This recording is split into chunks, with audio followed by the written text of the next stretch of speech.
We're back, and I'm hanging out with the Honorable Akudzeto Ablakua, and we're getting into things, and Honorable, just before we left you, I started talking about the pit, What triggered this whole investigation? Because it was not just the pit. You were talking about Reverend Kusi having had more than one identity and all. Yeah. What triggered all of this before we get into other aspects that I want you to talk about today?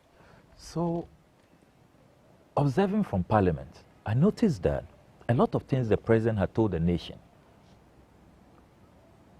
all those statements, those pledges, those commitments he made, were not adding up. Remember, the President started by saying that he has had an encounter with his God. We don't know which God is that. And that he's promised that God that when he wins, he will build a cathedral as a thanksgiving offering. So it is a personal pledge. And he assured the nation that he was not going to use public funds. So we all said, okay, well, we all are Christians, we go to church, we all make personal pledges. I recall in my last election, I set a target. I told God, if you help me achieve that target. And I got the widest margin in the whole country. So immediately, the pledge was that I'll go to the Children's Hospital at the Bator Kadley Hospital and then pay the bills of all those on admission. I did that. I didn't call a DEBA that everybody should contribute. So personal pledges, we all do that, and we redeem it at the personal level. Then I discovered that we are being deceived. I begin intercepting documents that even though the President says personal pledge, we are not going to use public funds, won't use the taxpayers' money. I discover that 50 million cedis, then another 142 million cedis, then a 23 million cedis. Then you come to David Ajayi, he was also receiving all kinds of payments from the national coffers. Meanwhile, Article 178 of the Ghanaian Constitution is very clear that when it comes to public funds, you need parliamentary approval. It's very clear. Article 178, let me read. It says, no monies shall be withdrawn from the consolidated fund, except A, to meet expenditure that is charged on that fund by the Constitution or by an act of Parliament, or where the issue of those monies has been authorized. 1, by an appropriation act, which is passed by Parliament, or 2, by a supplementary estimate approved by resolution of Parliament passed for this purpose. So in Ghana, nobody has the authority, the power to withdraw funds, public money, without parliamentary approval. So when you go through all our budgets for President Akufo-Addo's era, and the budgets are online, viewers can go to the Ministry of Finance website, you would not see any provision in the budget which has come to Parliament for approval for National Cathedral. Because the President had told us that it's a personal pledge. You won't see every single expenditure, say free SHS, you see it there, free SHS, this is how much we intend to spend. We are building this number of hospitals, Agenda 111, this is the amount. We want to do roads. You see, that's what budgets are for. That's why Parliament exists. And under Article 178, you need that parliamentary approval before you withdraw funds.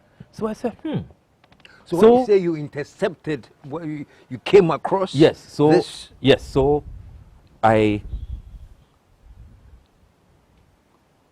secured documents signed by Ken Ofori-Atta, the finance minister, instructing the Controller Accountant General to release money to the National Cathedral Secretariat, where you have Dr. Paul Opoku-Mensah as the executive secretary, and to release money to Rebade.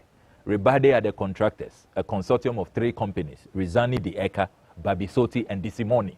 So I saw releases to them. Then I also saw releases to David Ajayi, the architect, who engages in a lot of, inflationary pricing.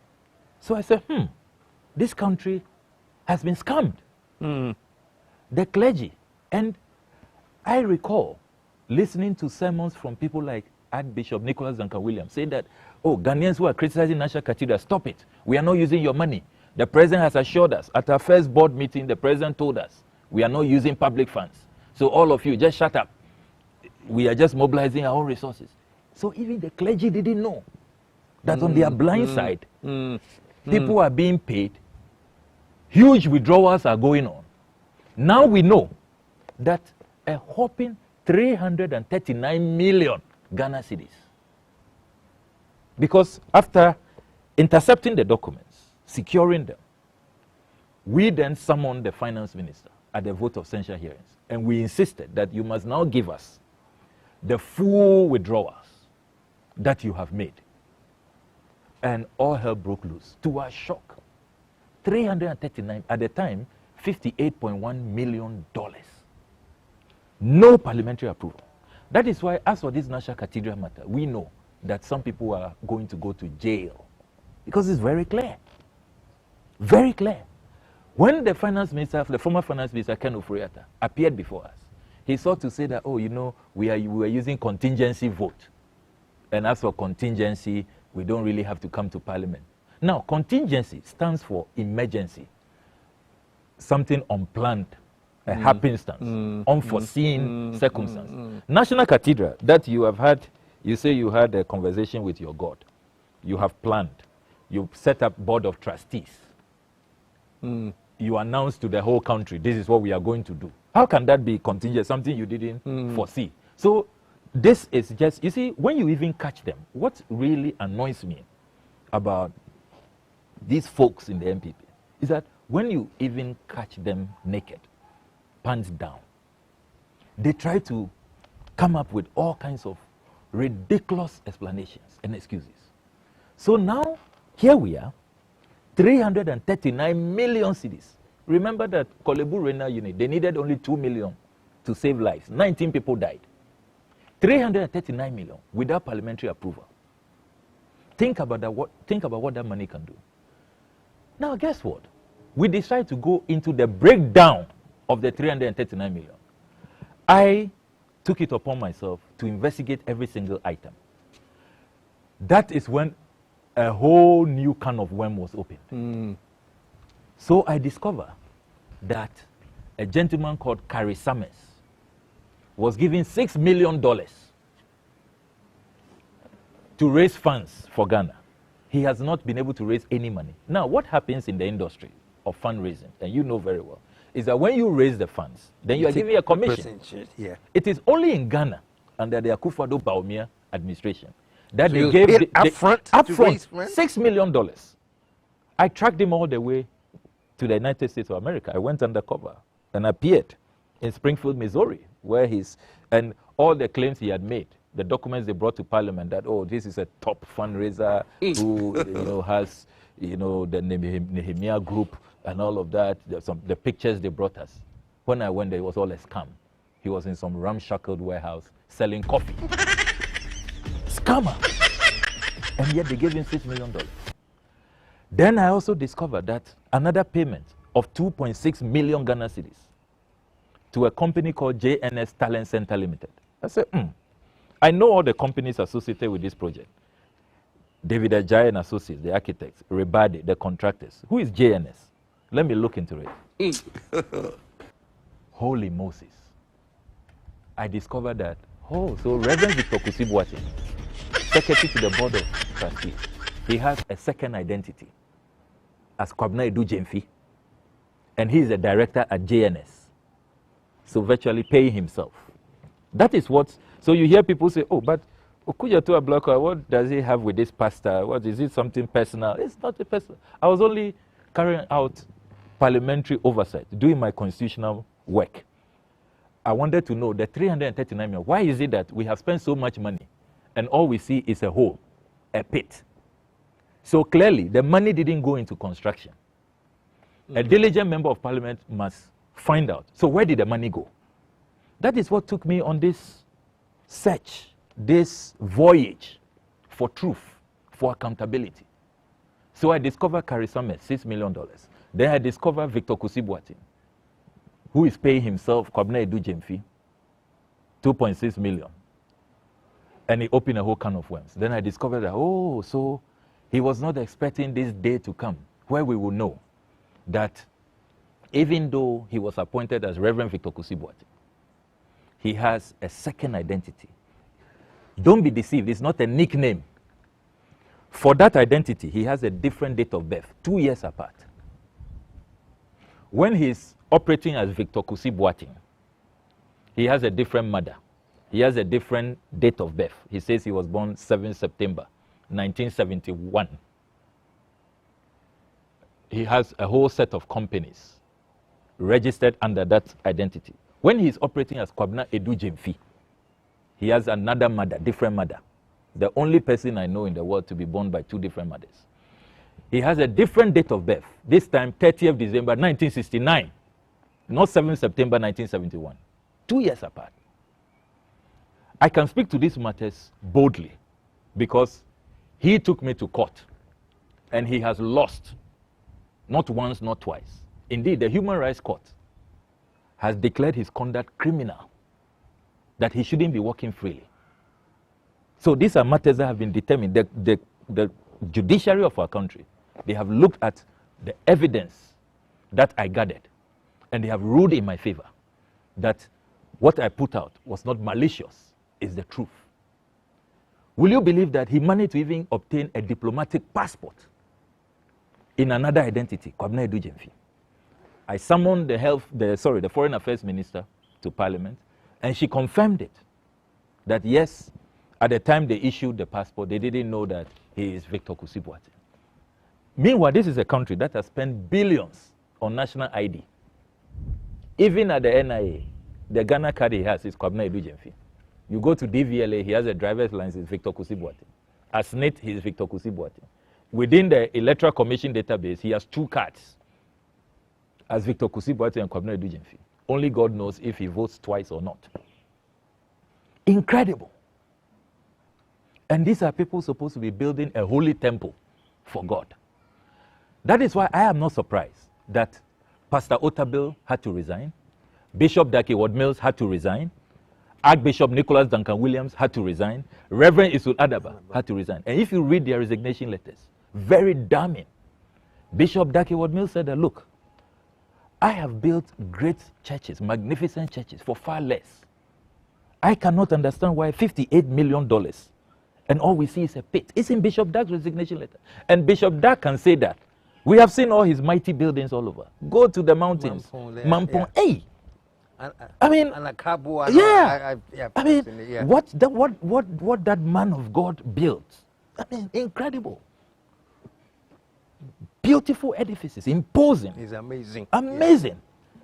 So if this man of God tells you that, now $58 million, and all we see is a pit, no, I will not allow you to soil my reputation. I'm leaving. Then I decided to do an RTI request, a right to information request, to the Public Procurement Authority. Under Ghanaian law, when you are going to use public funds for procurement, goods and services, you must go through the procurement process. The PPA must know about it. Will you believe PPA responded and said, hey, Honorable, we beg you, don't drag us into this. We don't know about this. We don't have to be. We have no idea. We don't. Can you believe that? Lawlessness. So that is how come 58.1 million, and this 58.1 million is only taxes. So recently, I asked the tourism minister in Parliament to give us a breakdown of other donations that came in. Over $3 million. And yet, that's what we see, a pit. Now, you know what even irks me the most? It's not only the money we have lost, but the properties that have been destroyed. If you read Bishop Dak's resignation letter, he said at their first board meeting, President Akufo-Addo told them that as for location and architect, they should stay away from those matters. He has an architect already. And then he has his location. He has decided where it must be. And everything in the way must be removed for his cathedral to be put up where he has decided.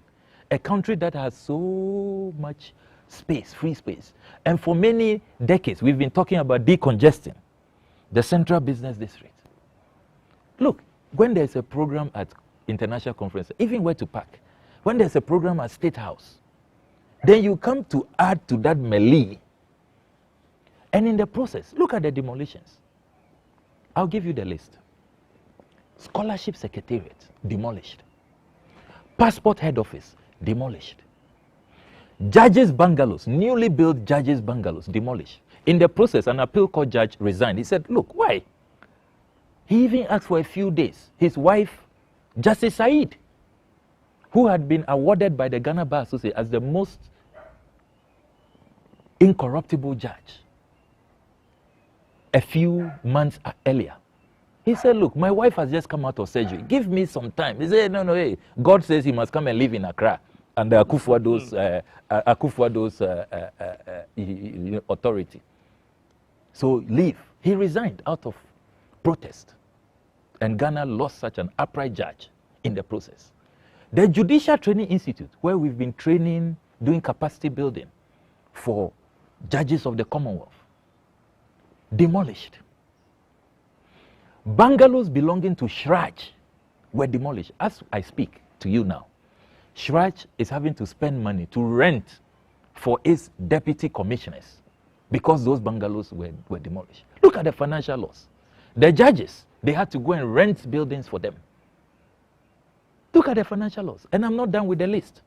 The Malian ambassador's residence was demolished. Can you believe that? Even diplomatic enclaves were not spared. Then you have private persons. Comsys IT firm, their headquarters was demolished. The Waterstone Realty apartment complex, also demolished. They are in court demanding compensation of $5 million. So by the time you add the costs of compensating all of these people whose properties have been demolished, recently the Malians informed me that they have showed them some land at Airport Residential, and you know the cost of land at Airport Residential. Should all of these things have come about? A country that has an infrastructure deficit. That is why at the NDC manifesto launch, I submitted forcefully that the two parties are not the same. This thing that people, this refrain all over the place, oh, Yanja or Munyana are the same, they say, we are not the same. This has never happened. I dare say that even under previous MPP leaders, this could never have happened. I can't believe how any Ghanaian leader would do this. This recklessness, this impunity. I mean, of all the land, even if you think the National Cathedral is a priority. And you see, we have been asking in Parliament, let's even see the project justification, the feasibility that you did. This business that suddenly Christians will stop going to Israel, where Jesus walked, and will rather come to Accra. So the traffic will change. Yeah. There's actually going to be a restaurant that will feature foods from the Old Testament or something like that. And I'm glad you talk about this restaurant. You will be shocked to hear. After David Ajay had been paid 32 million cedis, then somebody discovered, here it was this same Karisames guy, who said that, oh, after looking at the design, there's no restaurant attached. So attach a restaurant. Do you know how much Ghana paid David Ajay for designing the restaurant? $5.8 million. Can you believe that? $5.8 million. $5.8 million. That is what Ghana paid. I'm not making this up. I'm always going all over the place with my documents. This is signed by Ken Oforiatta, 6 July 2021. Submission of invoice for payment, National Cathedral of Ghana.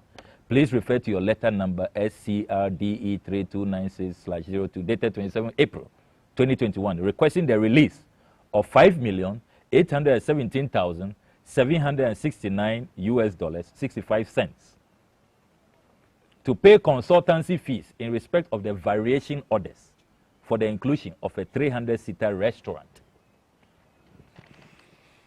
$5.8 million. The actual restaurant, the building, how much will it cost? The actual building, how much will it cost? Design, PEO, you have been paid over 32 million already.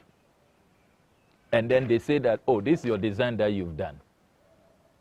There's no restaurant. We want to serve manna from Israel and all of that. I mean, you wonder what was going on. And then we pay $5.8 million for that.